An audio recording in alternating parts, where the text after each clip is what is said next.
Hello and welcome to our morning edition of Arirang News. We begin with these stories making the headlines at this hour. U.S. President Donald Trump is warning countries against backing away from recently negotiated trade deals with Washington, threatening that they could face even higher levies. This follows last week's decision by the Supreme Court that struck down the reciprocal tariffs. North Korea's biggest political event is currently underway, but so far the regime has not sent any direct message to Seoul or Washington. The regime did announce this morning that Kim Yo-jong, the powerful sister of the regime's leader, has been promoted to a department head within the ruling Workers' Party. South Korea has won a key round in its legal battle against U.S. hedge fund Elliott Investment Management that reverses an international court's order in 2023 to pay more than $100 million in damages over the 2015 merger of two Samsung affiliates. We begin this morning in the United States, where President Donald Trump is warning of even higher tariffs after the Supreme Court struck down much of his earlier trade agenda, throwing global deals into uncertainty. The comments come as the president is set to defend his policies in his first State of the Union address of his second term. Our Lee Seung-jae has more. U.S. President Donald Trump has warned that countries attempting to play games with recent trade agreements could face even higher tariffs following a Supreme Court ruling that struck down many of his sweeping global levies. Last week, the court blocked the bulk of tariffs Trump imposed under the 1977 International Emergency Economic Powers Act, saying the law did not authorize the president to enact such measures.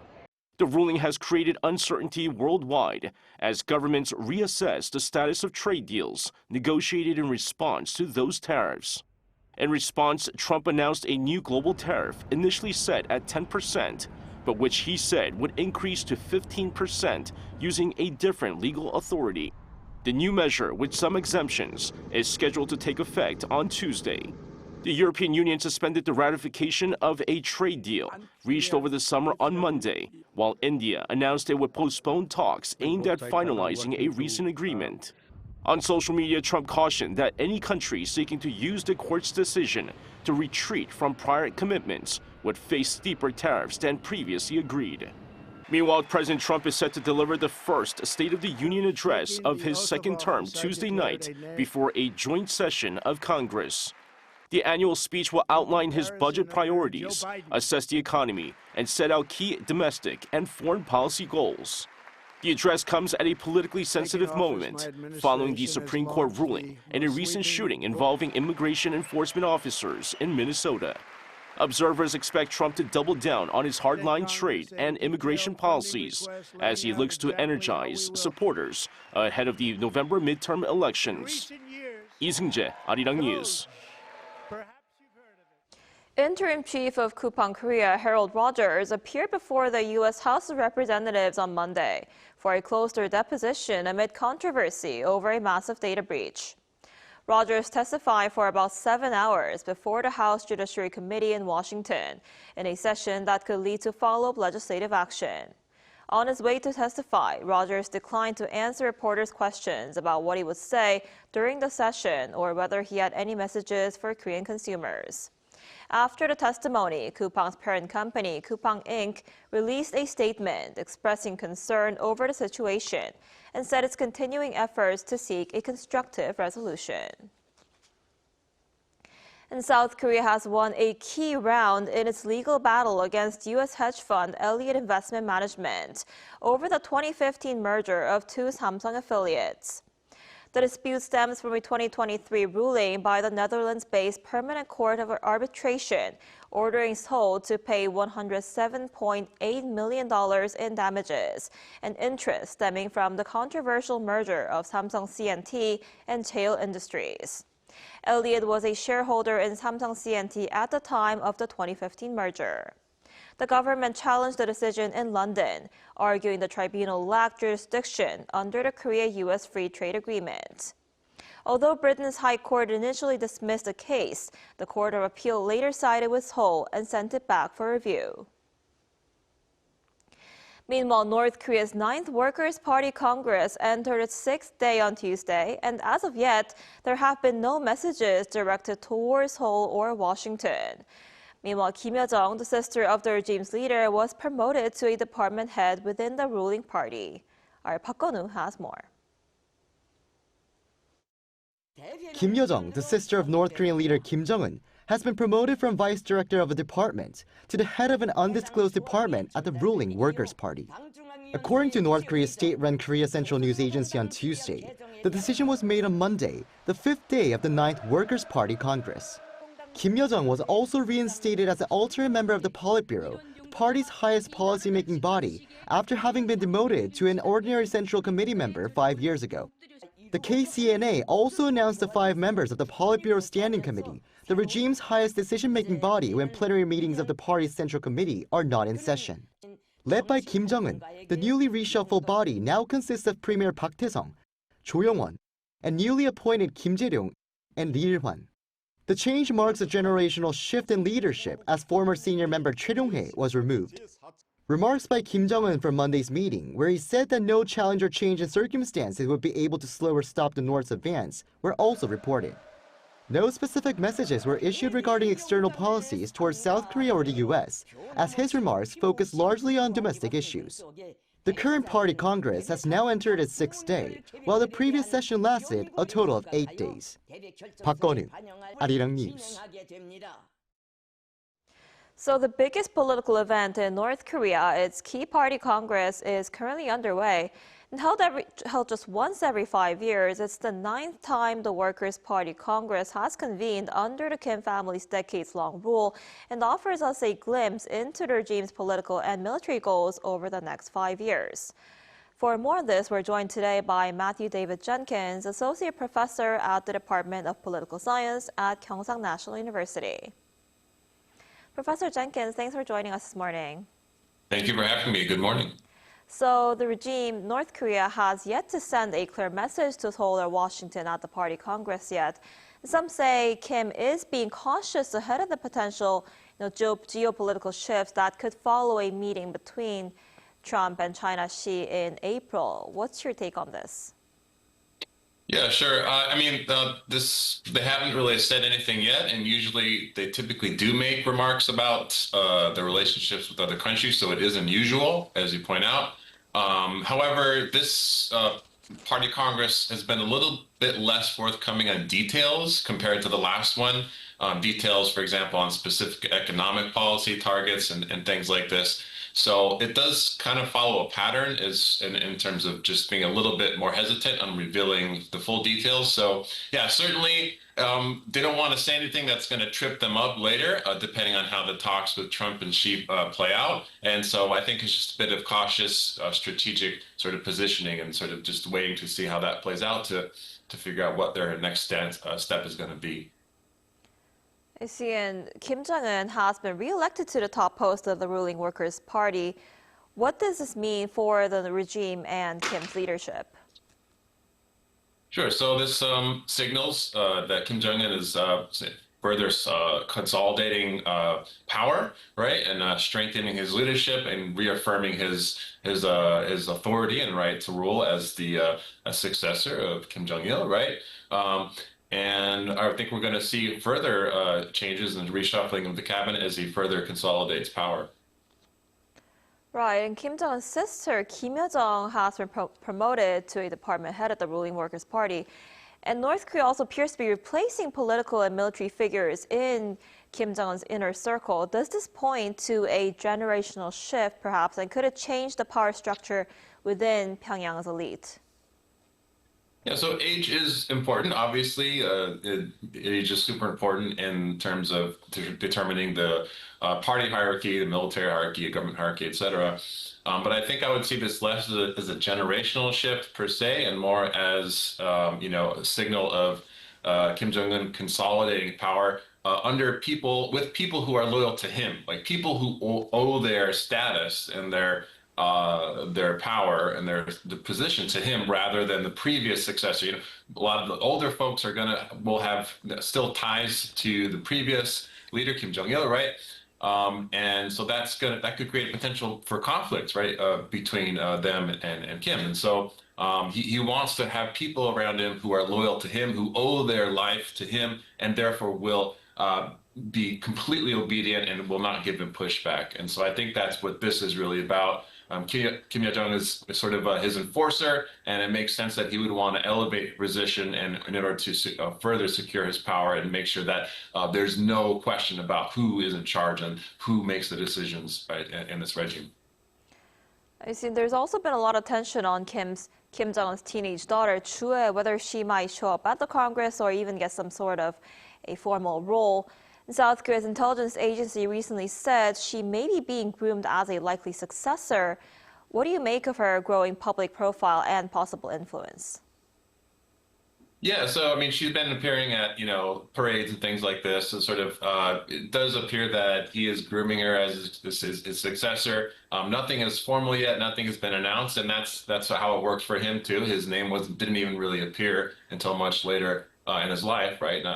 And so I would expect a similar thing here. Although the NIS did say that he has chosen her as a successor, we don't have official recognition of that, and it's kind of weird because she was not at the party Congress. And so it is a bit odd, but that does seem to be the path that they're going. However, I think it's a little bit too early to really say that for sure. And it is also odd because, although there is obviously the bloodline, that's the most important thing, but there's also the sort of patriarchal culture, right, which focuses on the male lineage. And so that might be an interesting sort of thing to see how that plays out as we go forward here. And this is the 9th Workers' Party Congress under the Kim family's rule, and many expect Kim to lay out new military goals. What should we be watching for? Yeah, so certainly you'll want to be looking for any changes on stances towards North Korea's neighbors, towards the United States, Russia, China, right, and Southeast Asian nations as well. And I mean, obviously, you're going to be looking for changes on nuclear policy, looking for new capabilities, hypersonic missiles, capabilities that enable it to strike at the United States or Japan or its other allies, right? Certainly want to be looking for that. In addition to changes in succession, right? As we said earlier, that will have important implications for its military policy as well to see how that succession plan will be laid out, because that will affect the stability of the regime, right? And its strategic goals in the region. Right, and we earlier talked about the April meeting between President Xi and Donald Trump. Do you think that could increase the possibility of North Korea's Kim Jong-un's meeting with President Trump? Do you think North Korea certainly it's possible, depending on how it plays out, right? China has kind of an edge. Trump most of his economic policy is based on the tariffs, and that's kind of taken the blow from the U.S. Supreme Court, which is at least undercut one of the legal basis for his tariffs. And so China's got kind of an edge right now. There's of course the big issue would be Taiwan and how what kind of a stance China is going to take on Taiwan, and of course U.S. is probably not going to back down very easily on that. So it's certainly going to making sort of letting out a hand to North Korea might be another way to play the edge against China, given the U.S.'s a relatively weak position. And so that could be in the cards, right, to sort of go around from the other side. And that's kind of what Trump likes to do, right? You would think he would take the obvious step, but no, he sort of goes around, maybe I'll make a sort of outreach to North Korea, and that could sort of undermine China's current strategic advantage. Right, I guess we'll have to see how that meeting goes. All right, Professor Jenkins, thank you so much for your time and insight today. We appreciate it. Thank you so much for having me. Have a great day.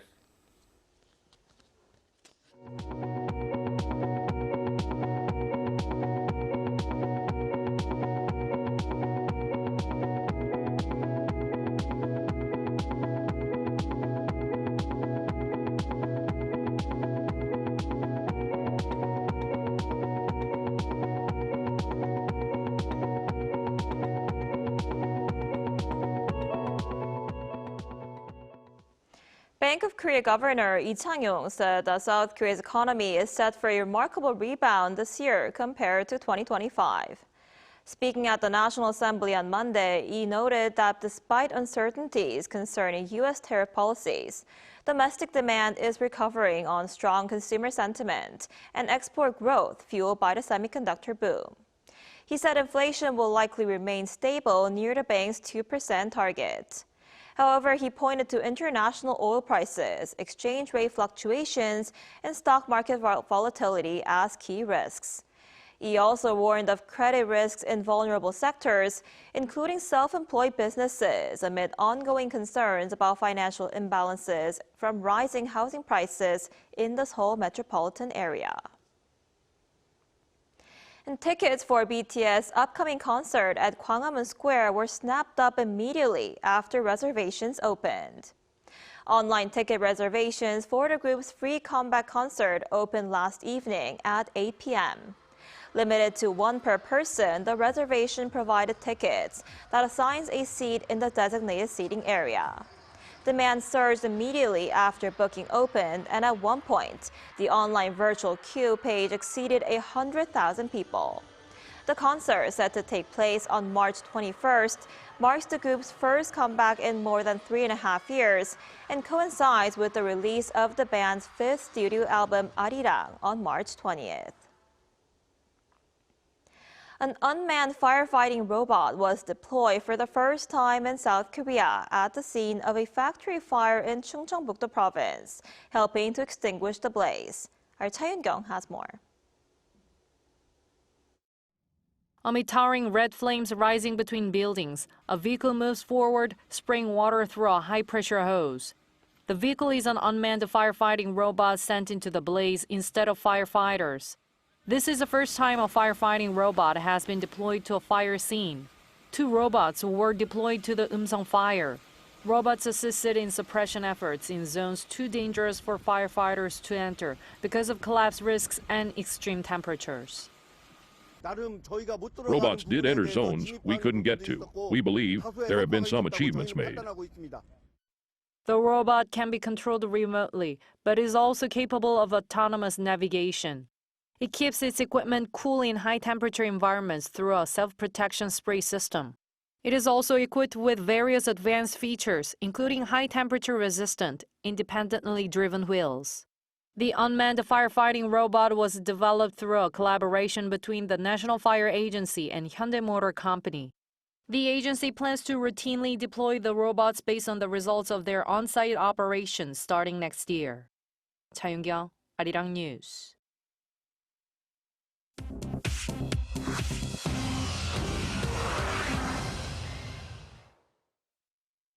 Good morning, I'm Chu Ji-hyun, and this is The World Now. London police have arrested former British ambassador to the United States, Peter Mandelson, on suspicion of misconduct in public office amid a political scandal tied to Jeffrey Epstein. Officers took the 72-year-old to a police station on Monday for questioning. 2 properties linked to Mandelson were searched earlier this month. The investigation comes after the U.S. Justice Department released emails in late January showing Mandelson's relationship with Epstein was closer than previously known. The emails indicated he shared information with Epstein while serving as a government minister in 2009. UK Prime Minister Keir Starmer, who faces mounting scrutiny over Mandelson's appointment as ambassador to the U.S., has said Mandelson misled officials during the vetting process. Mexican security forces are still battling cartel gunmen amid retaliatory violence a day after the army killed drug lord El Mencho. Authorities say more than 70 people died in the attempt to capture the cartel leader and in the violence that followed. The toll includes 25 members of the Mexican National Guard, along with suspected cartel fighters and other victims. In retaliation for the death of El Mencho, cartel members erected more than 250 roadblocks across 20 states, set vehicles on fire, and launched attacks on security forces. Mexican officials say they have cleared the blockades, but operations continue as the country braces for further violence. A monster blizzard has brought parts of the U.S. Northeast to a near standstill, dumping more than a foot of snow and shutting down schools, roads, and airports. By 8 a.m. local time on Monday, New York City's Central Park recorded more than 15 inches of snow. Officials warned of more snowfall through the afternoon, with strong winds creating dangerous conditions. Flight tracking data showed more than 5,700 cancellations by Monday morning, disrupting travel at JFK, LaGuardia, Logan, and Newark airports. 7 governors have declared emergencies. New Jersey has suspended statewide rail and bus services, and officials have urged residents to stay off the roads.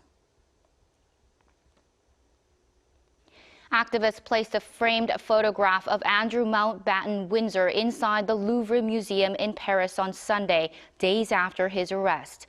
The image taken by Reuters photographer shows Andrew sitting in a car as he left a police station on the day of his arrest last week on suspicion of misconduct in public office over his links to Jeffrey Epstein.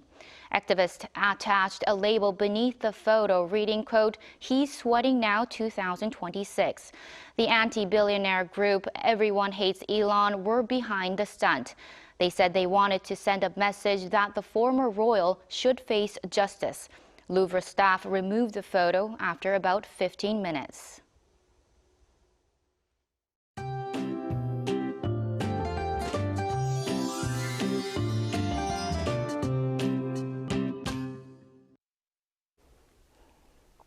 After a prolonged stretch of very dry weather, rain and snow are finally arriving nationwide today, helping to ease the dryness. Precipitation is forecast to expand to most parts of the country by the afternoon. Then until tomorrow, Jeju could see up to 80 millimeters of heavy rainfall. Gyeongsang-do province might get up to 40 millimeters, but the capital area will see spotty rain. Then the inland southern regions could see a significant amount of snow. Western parts of Gyeongsang-do province could get up to 10 centimeters of heavy snow, with a chance of a heavy snow advisory being issued. So extra precautions are necessary. And this afternoon, Seoul will be getting up to 6 degrees Celsius, Gwangju topping out at 7 degrees. Then Jeju Island will see wintry mix through the rest of the week. Meanwhile, temperatures will rise rapidly tomorrow afternoon, feeling more like spring.